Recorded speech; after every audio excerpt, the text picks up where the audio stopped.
Roll for Crit is made possible thanks to the support of viewers like you and our patrons on our Patreon page. You can become a patron for just $1 a month at patreon.com/rollforcrit.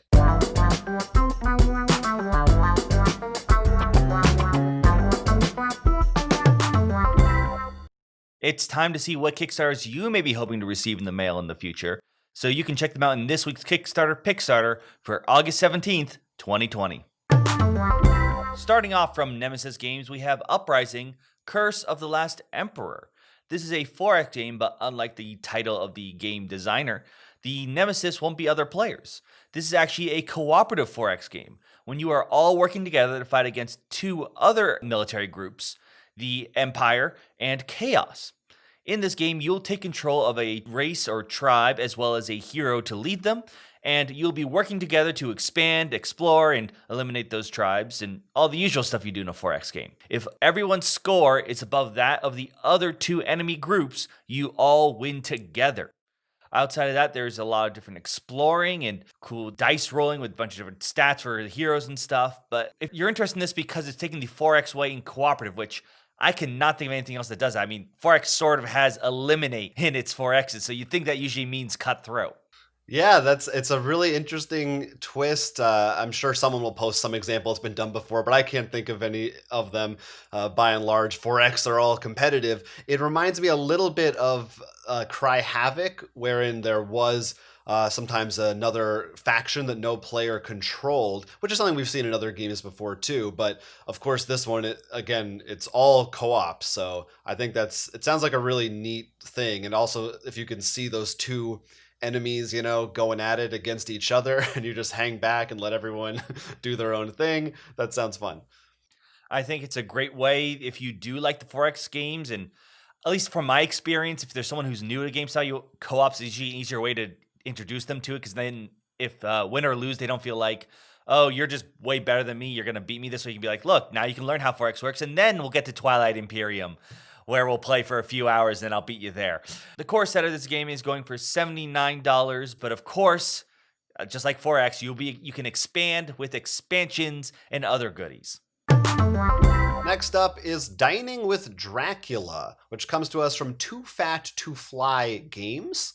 This is a worker placement game. Everybody is trying to win Dracula's favor by getting him gifts and little bribes so that you can hope to be the heir to his empire and become the next Dracula, so to speak. So you're very much on the side of the vampires in this game. You're not a good guy. You're not trying to vanquish Dracula. You want him to like you. Again, it's a worker placement game, but while you do have your own workers that represent your character, there's also a shared worker pool, and those workers are tourists in the town that you're visiting.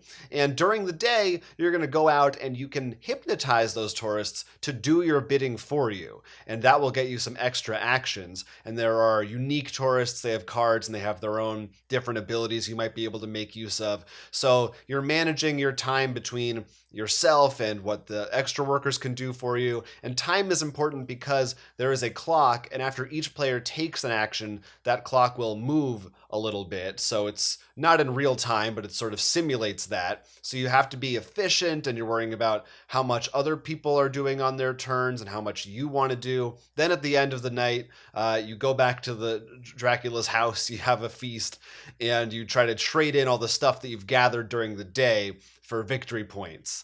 It sounds like a really interesting take on the Dracula mythos, and I especially love the idea of having these workers that are shared by everybody, but how you use them and when you're able to use them is a little bit different. And again, some of them will have their own special abilities. So that's something that sounds like a good twist for a worker placement game. I like the idea of these shared workers and having unique workers there, which could really spice things up depending on which ones come out. I mean, yeah, vampires, well, we've had Twilight, we've had Buffy. They're never going to go away. They're always going to be very popular, going all the way back to Dracula himself. So Dining with Dracula, if you're still into the whole vampire thing, is for $59 on Kickstarter right now. Join me as we enter a dark future where World War III is in full swing, the USSR never fell. That year is the year 2000. Well, that was a future back when Twilight 2000 was first made by Games Designers Workshop in 1984. However, Free League Publishing is bringing it back with a new 4th edition on Kickstarter now. We're here to talk about that 4th edition, where it is the same sort of world. It's World War III, and this does take place in Poland. However, they've now added rules for Sweden or how to adjust it to whatever location you want to be. This is the same idea of the USSR, United States, going all out and, of course, starting another world war. You'll be playing as people caught in the aftermath, and maybe you'll be trying to carve out your own section of peace, trying to help others, or maybe find out about the secret plots that are happening in the shadows. This will be using something akin to the Year Zero system, more in particular the Mutant Year Zero. There will have the map with hexes where you'll move around and discover things that way. They did say they have changed the rules to simplify the randomness a bit in the other systems, which you can actually watch us play a bunch of them on some live streams. We usually roll a number of dice equal to our stat plus the ability there. In this, you have a grade. So it's simply, if you have like a grade of D, you roll a D6. All the way up to an A, you're probably going to roll a D12. So it's really less of rolling a bunch of different dice and just one die and judging the results from that. Now, outside of that, this is going to be that sort of very close to realistic grim dark, which may hit a little too close to home right now, but I still think an interesting concept. And of course, bringing an old RPG and polishing it up, I think is great. Also, we're big fans of the Year Zero system, partially because we found it to be very easy to jump to many different scenarios and worlds with adjusting it to still feel like it makes sense there.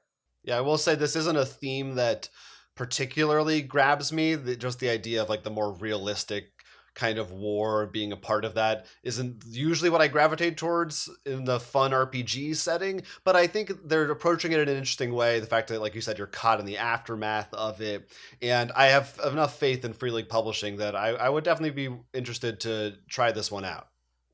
And like all RPGs, you can go digital or physical. Now, this one's actually be a lot pricier because they decided instead of doing like a book or you can sort of piecemeal, they're just doing a big box set. So that does include the digital, but that means you get a lot more stuff from the digital. The digital is going to start at $35. When if you want the box set, you can go to $58. Of course, there's also a Spectre Collector's Tin you can take a look at if maybe you were a fan of this series from 1984. Locus is a horror-themed RPG from Cobblepath Games that has some interesting approaches to the horror genre. Specifically, the monsters and places that you're going to encounter in this one are inspired by your own characters. So the thing that I believe they reference on the page and that I'm more familiar with that I would compare it to is something like Silent Hill, wherein you are going to encounter things that represent dark moments in your past, things that you regret, guilt that you have, and those are going to manifest themselves in some way as a monster or some kind of a horrible place that you're entering into. Another thing that separates this RPG from other ones is that it does not highlight your strengths as most RPGs do. Instead, the stats that you'll write down are your weaknesses, things like if you're clumsy, for example, and that's what's going to be the primary thing affecting your rolls, which they have a system that involves you roll 3d6s, and depending on what your stats are, it tells you which results that you're going to choose from. You can also gain injuries in this, but again, unlike some other RPGs, you can't just heal those later on. You can make them less intense, less painful, or they could get worse. But if you break your leg, for instance, then you're always going to have that broken leg for the remainder of that session. And it sounds like you're really just meant to play these as one-shots. Another thing I appreciate about this is they specifically say that they are not including any influence from Lovecraft because they just feel like that's overplayed. There's no sanity effects or anything like that. They're trying to focus on different aspects of horror that they think aren't as represented, especially in tabletop role-playing games. And so it sounds like a cool one, and I like the idea of, again, getting to really create your own monsters kind of after the fact based on your characters to make the game really feel much more personal to you as a player. I would want to make sure that you do maybe your character's flaws. Maybe this isn't like end of the world. No, I'm speaking about your character, not your actual regrets. Although if you wanted to, you could put that in, I guess. I'm sure, but I mean, there's a difference when it's expected that you'd play something close to yourself. I am curious how, maybe your thoughts too on this. The idea it's nice when it's maybe not straight up like we put Shoggoths in there. But Lovecraft, in particular, if you're in the board game world, you might not say, like, I'm not using it, but it still influences you a bit. I mean, for all I know, Lovecraft played into Silent Hill. I wouldn't be surprised if they feel close enough. So this is more just an interesting thing. I'd be curious to hear your thoughts on, maybe not for a Kickstarter video. Now, if I critical miss, does that mean I succeed? I'm just gonna say no. Okay, it's like I failed to trip with my clumsiness, so probably doesn't work that way. You can find out for yourself by looking at the page if you're looking for a new brand of horror. This has 2 different books. There's a director's guide and a player's guide. You can get them both digitally for $25 or both physically for $45, or you can just get one or the other depending on what you like. Our next Kickstarter sounds like the plot for the next Pacific Rim movie, but it's titled New Osaka: Battle to Rebuild Prosperity. In this game, the world has been ravaged by kaiju, and you are all playing as megacorporations trying to build up New Osaka and fight off the kaiju and prove you are the best company, similar to Terraforming Mars and the few games when you play as companies to show that you're the good guys, ?